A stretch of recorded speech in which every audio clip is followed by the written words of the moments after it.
Salut, j'espère que tu vas très bien, que j'ai de trop magnifiques choses à te raconter. Bon, j'espère que toi, tu vas bien. J'espère que tu as bien vécu le transit de Mercure rétrograde. Ça m'intéresserait de savoir qu'est-ce que ça a donné pour toi, le transit de Mercure rétrograde en Scorpion, si tu as fait des apprentissages, s'il y a des choses que tu as compris, si voilà quoi, qu'est-ce que ça t'a apporté. Aujourd'hui, dans quelques heures, à 3 heures, à 15 heures, heure universelle, à 15 heures pile en plus, le soleil va entrer dans le signe du Sagittaire. Et le mois Sagittaire, la saison Sagittaire va officiellement démarrer avec cet événement-là. Et la saison Sagittaire, c'est vraiment une très jolie saison qui vient comme recouvrir d'un baume énergétique toutes ces âmes qui ont traversé la saison Scorpion. En plus, cette année, elle a été dense.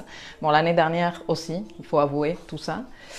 Et en Kabbale, la saison Sagittaire est connue comme la saison des miracles. Et je veux te parler un peu de ça aujourd'hui. Et je veux te proposer également un exercice. Parce qu'il y a vraiment de très chouettes choses qui arrivent dans les semaines à venir et que c'est un vrai joli moment pour que toi, tu mettes en place certaines choses importantes, des choses qui vont vraiment te servir au cours de l'année prochaine. L'année prochaine qui est une année, je te le dis, je te le répète, je te le répète et je vais continuer à le faire parce que c'est vraiment super important. L'année prochaine, c'est une année hautement capricornesque. Donc on va être tous dans une très haute énergie de matérialisation, d'exigence, voilà. Donc il va falloir, il faut, et d'ailleurs la saison Scorpion nous a servi un peu à ça, à voir ces parties de nous qui sont cachées, qui sont dans l'ombre et qui, disons, s'interposent entre nous et ces choses-là que l'on voudrait manifester dans la vie, ces choses qui sont importantes, ces choses qui nous font vibrer intérieurement. Je te raconte un tout petit peu ce qui arrive dans les jours qui suivent et après je te propose l'exercice à faire. Donc bon, il y a déjà le soleil qui entre aujourd'hui même dans le signe du Sagittaire. Et donc quand le soleil entre dans un signe, disons que tout le soleil qui représente notre attention, notre énergie vitale, notre conscience, toute notre attention est focalisée sur les sujets sagittaires. Quand le soleil entre dans ce secteur qui représente notre croissance, qui représente notre mental supérieur, qui représente notre capacité de nous développer, d'évoluer, de donner un sens philosophique à notre vie, eh bien on est tous un peu penchés sur ça. Un peu non, beaucoup. Ça va être le focus de la saison. Donc la saison qui va durer jusqu'au 22 décembre, qui est le moment où le soleil entrera dans le signe du Capricorne et là, ce sera le vrai début, même si ce n'est pas le début officiel administratif de l'année 2020, mais pour moi, ce sera le début de l'année 2020 parce que là, on sera en plein dans l'énergie capricornesque. 4 jours plus tard, après la rentrée du soleil en Capricorne, on aura l'éclipse de soleil à 4 degrés de Capricorne. Bon, je te parlerai de tout ça, mais en tout cas, l'année commencera là, fin décembre. L'année 2020, avec tout le contexte astral que ça implique et dont je te parlerai plus en détail un autre jour parce qu'aujourd'hui, on va se focaliser sur la saison Sagittaire. Donc, on a le soleil qui entre en Sagittaire. 2 jours après ça, s'il te plaît, Jupiter et Vénus se font un deuxième bisou. Ils se sont fait déjà un bisou antérieurement, au début de l'année. Ça ne fait pas partie de la norme. Vénus ne rencontre pas Jupiter 2 fois par an. Et cette année-ci, alors que Jupiter a parcouru son signe, donc il a été chez lui, donc il y a eu un retour de Jupiter, eh bien, ils se sont rencontrés 2 fois. En début d'année, et à la fin du parcours de Jupiter, puisque Jupiter, il est prêt à quitter le signe et à entrer dans le signe du Capricorne. Cette conjonction Jupiter-Vénus est un très joli moment. C'est une énergie disponible de croissance, de vouloir établir des liens qui nous permettent de grandir. Parce que Vénus, c'est le principe de réceptivité et de réciprocité. C'est comment nous connectons avec les choses qui nous intéressent, qui attirent notre attention, qui font partie de nos goûts, de nos préférences. Vénus, c'est notre désir. Avec ce contact de Jupiter qui représente la croissance, l'évolution, et Vénus qui représente les relations, on est vraiment dans un élan de « ok, avec qui, avec quoi et comment j'entretiens ces rapports de façon à ce qu'on puisse grandir ». Donc ça, c'est un très joli contact. Ce jour même, j'ai mon calendrier ici parce qu'il y a tellement de trucs à vous dire, il a fallu que je me l'imprime. Ce jour même, il y a plein d'autres événements, mais je vais te parler surtout du fait que Mars va être en opposition à Uranus. Mars vient d'entrer en Scorpion, je te le racontais il y a 2 jours dans la vidéo où je te parlais de la reprise de Mercure et de son mouvement direct. Mars en Scorpion, il est très fort et Mars en Scorpion nous donne la détermination suffisante pour affronter ces limitations et ces peurs qu'on a découvertes pendant la rétrogradation de Mercure, ok, pour nous attaquer parce que nous avons pu identifier que ces limitations-là sont celles qui nous empêchent de matérialiser les choses que l'on veut matérialiser. Et je peux te garantir que l'année prochaine, tu veux être très clair des choses que tu veux matérialiser parce que mon Dieu, s'il y a une année où il va y avoir de l'énergie de matérialisation, c'est bien en 2020. Par contre, tu vas pas matérialiser fingers in the nose, comme vous dites en français. Non, non, non, non, non. Il va falloir que tu te prépares. Et le moment de se préparer, c'est là. Ça fait un moment que tu dois être en train de te préparer. Maintenant, il te manquait les prises de conscience. Bon, les prises de conscience sont arrivées au cours de la rétrogradation de Mercure. Entre le 31 octobre et le 20 novembre, toi, il a fallu certainement que tu comprennes plein de trucs. J'en suis sûre.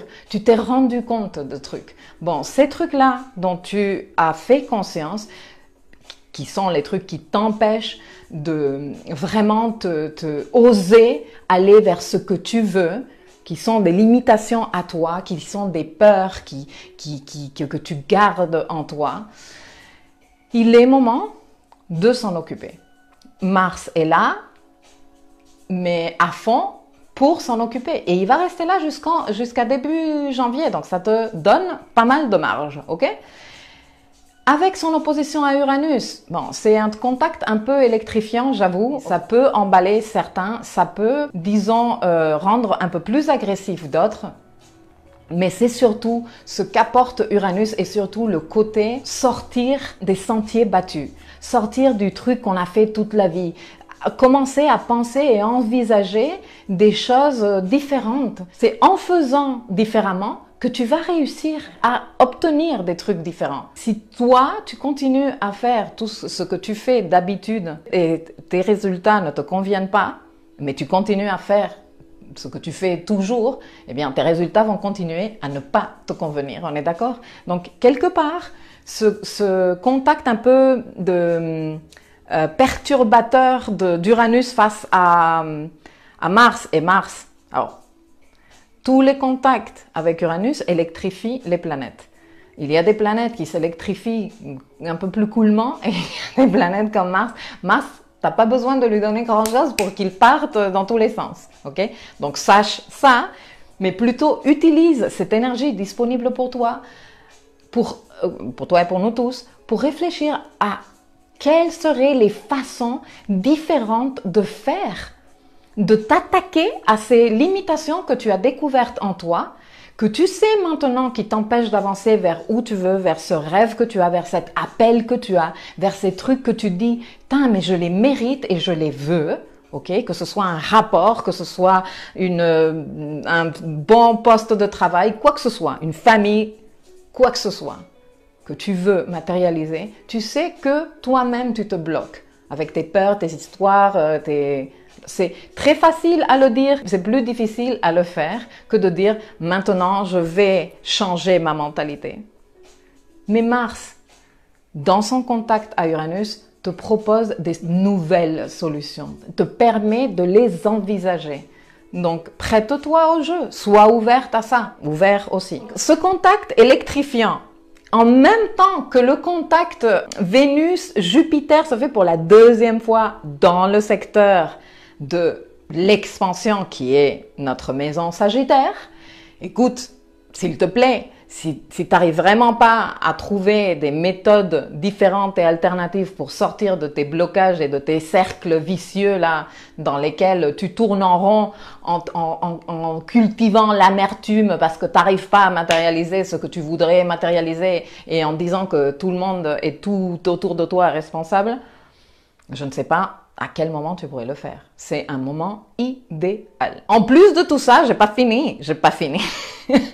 Mercure est direct. Notre dimension mentale commence maintenant à être disponible pour communiquer avec l'extérieur. Très bien. En plus de tout ça, une fois que Vénus a contacté Jupiter, qui se sont mis d'accord, on peut grandir comme ça. C'est comme ça qu'on va évoluer. C'est cette vision qu'on veut cultiver et nourrir, quelle que soit ta vision. Ta vision, elle est valable. Tu as le droit de désirer ça. Une fois que nous avons cette vision claire, que nous savons quelles sont les parties de nous qui nous empêchent d'avancer vers cette vision, de la manifester, eh bien, nous avons Vénus qui entre dans le signe du Capricorne, où elle va avoir son annuel, depuis qu'il est là, rencontre avec Saturne, ce sera la dernière. Hein. Après, ils ne se rejoindront plus dans le signe du Capricorne pour une trentaine d'années. La conjonction Vénus-Saturne est une conjonction qui parle d'un haut engagement, c'est que je veux m'engager, c'est que je me responsabilise, je le désire, tu vois. Bon, ce n'est pas pour tout de suite, ça se fera à la moitié du mois de décembre. En tout cas, Vénus entre dans le signe de la matérialisation, bien inspiré de son contact avec Jupiter, avec tous ces plans d'évolution, tu vois, ces idées d'évolution, de grandir, de croissance. Très bien. Et suite à ça, nous avons la nouvelle lune en Sagittaire, à 4 degrés du Sagittaire. Dans quel secteur de ta roue se trouvent les 4 degrés du Sagittaire? Le 26 novembre se tient la nouvelle lune dans ce degré-là. Et comme tu le sais, comme tous les mois, le moment de nouvelle lune est un moment qui nous indique qu'émotionnellement, nous sommes fertiles pour concevoir quelque chose de nouveau. Ce quelque chose de nouveau vient toujours accompagné du climat astral. Et autant il y a des nouvelles lunes qui ont un climat astral plus pourri, si tu veux, un peu plus difficile, qui encourage un peu moins cette situation de fertilité, autant pour cette nouvelle lune, je te le jure, le climat astral est méga fertile. Il faut en profiter. Et comment tu en profites? Eh bien, je vais t'en parler. Quand Vénus, elle entre en Capricorne, Capricorne est signe de terre. Tous les signes de terre sont connectés en trigone. Qui est dans un autre signe de terre? Uranus. Uranus est dans les premiers, il est en train de rétrograder dans les premiers degrés du Taureau.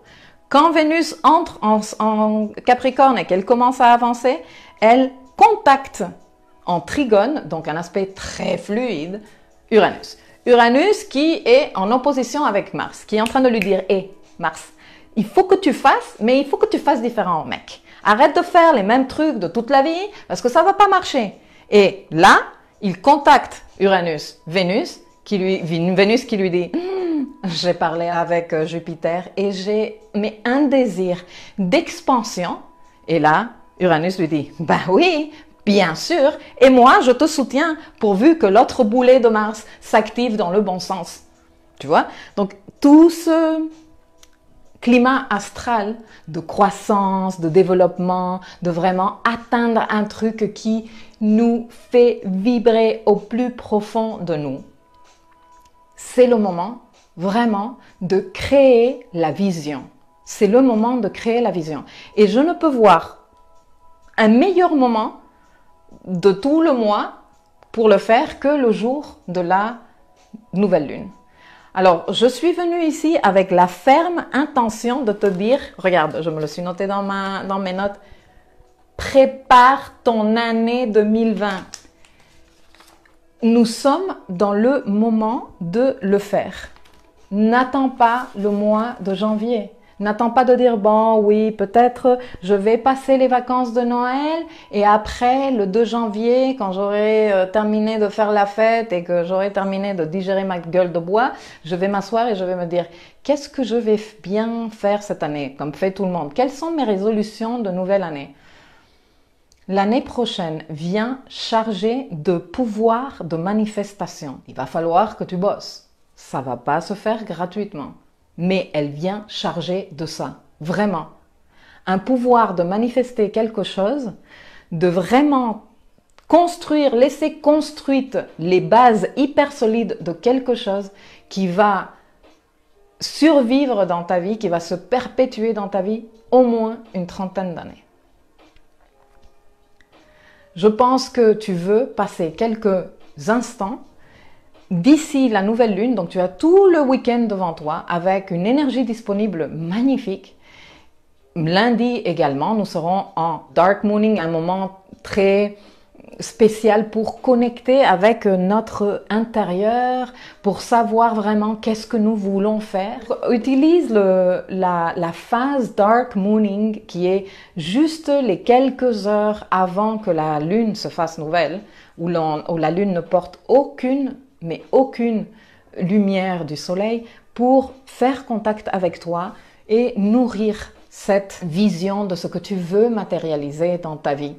Regarde, Sagittaire en Kabbale est le signe des miracles. Pourquoi c'est le signe des miracles? Parce que Sagittaire représente la foi. Tu vois, c'est cette confiance, cette certitude intérieure que tu as quand tu sais sur quoi tu comptes. Cette sensation, comme de tranquillité, de certitude intérieure, c'est plutôt une certitude intérieure que l'on cultive à travers la confiance et la foi.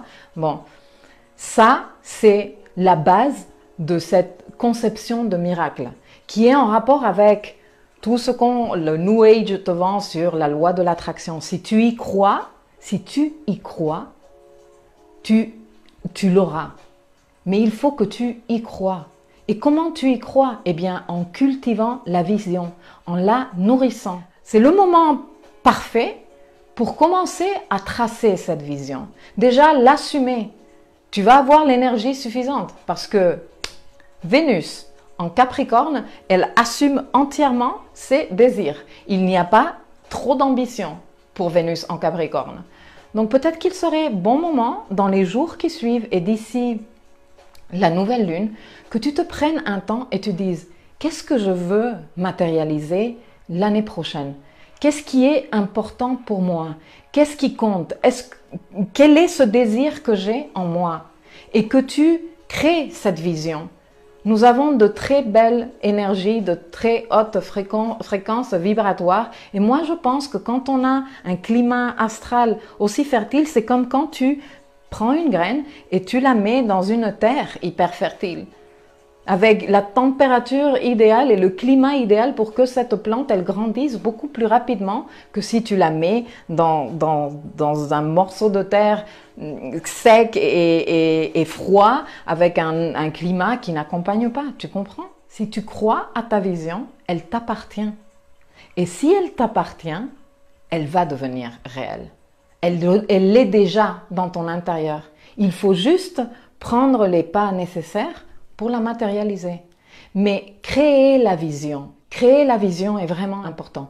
Toute énorme chose qui a été faite dans ce monde, et je ne te dis pas ça pour que toi tu penses qu'il faut que tu fasses un truc énorme. Non.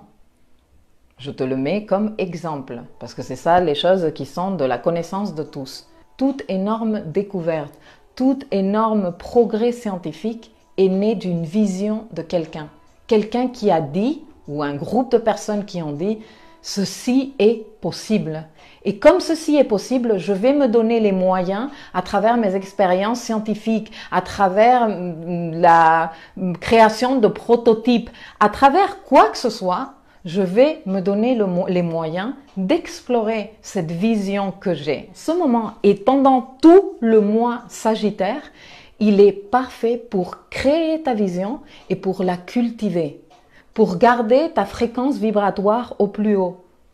En réfléchissant à cette vision, à comment tu vas te sentir quand tu réussiras à obtenir ça. Ça ne doit pas être un projet international où tu partes travailler avec Greenpeace, etc., etc. Non, non, non. Tu n'as pas besoin de faire un truc spectaculaire niveau mondial.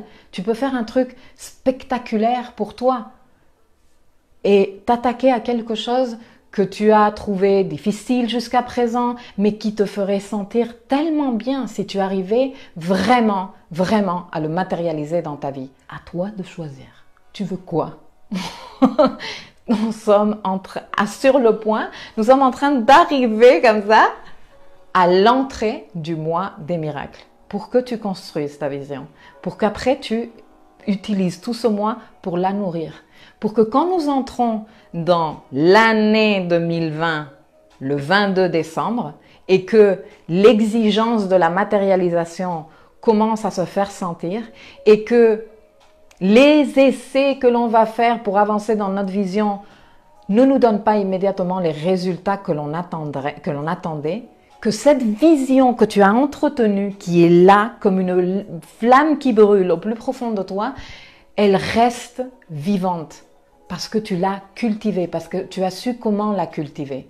Et ceci peut se faire de plein de façons différentes. Elle peut se faire à travers l'écriture. Bien sûr, il va falloir que tu passes du temps à la concevoir, cette vision. C'est pour ça que je suis en train de te le dire maintenant. Tu as tout le samedi devant toi, tout le dimanche, lundi et même mardi pour t'asseoir, pour te donner un moment avec toi-même et te dire je vais écrire ma lettre au Père Noël, parce que ça va être ça pour 2020.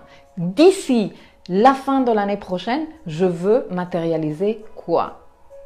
Et après, tu te renseignes, et après, tu lis, et après, tu réfléchis, tu passes du temps régulièrement à entretenir cette vision dans ton niveau mental et tu l'inclus dans tes méditations et tu la cultives, tu protèges cette petite graine que tu vas semer ces jours-ci. Ta vision peut être parfaitement en rapport avec l'endroit où se donne la nouvelle lune, donc les 4 degrés du Sagittaire, ça pourrait être là, le début.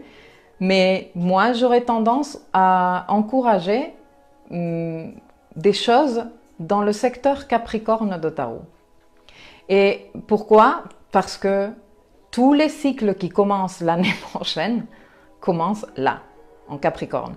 Nous avons Jupiter qui entre en Capricorne le 2 décembre, et qui reste toute une année là-bas. Jupiter, le signe de l'expansion, Capricorne, le signe de la matérialisation. Jupiter arrive chez Saturne, et qui se trouve là-bas? Saturne. La dernière fois que Jupiter est passé par Capricorne, il n'y avait pas Saturne. La fois prochaine où Jupiter passera par Capricorne, il n'y aura pas Saturne. Imagine que tu arrives à un endroit où tu peux construire ton rêve et le propriétaire des lieux est là pour t'accueillir. Jupiter arrive et il dit « Je veux faire grandir ici, je veux faire grandir ». Et Saturne il dit « Mais c'est merveilleux, je t'attendais, j'étais en train de discuter avec Pluton tous les trucs qui ne servent pas, il y a le nœud sud qui est passé, on s'est dit ça, vous me le balancez, ça ne nous sert pas pour la prochaine étape, moi je suis prêt, construisons ensemble. S'il te plaît, travaille sur ton année 2020, c'est le week-end pour le faire. Et marque le coup avec un petit rituel le jour de la nouvelle lune. Faites-le les filles. Je reviendrai vous parler d'autres trucs pour rajouter des éléments. Pour le moment, je m'arrête ici. Je vous fais un très gros bisou. Je vous souhaite un merveilleux week-end et je vous dis à vendredi prochain.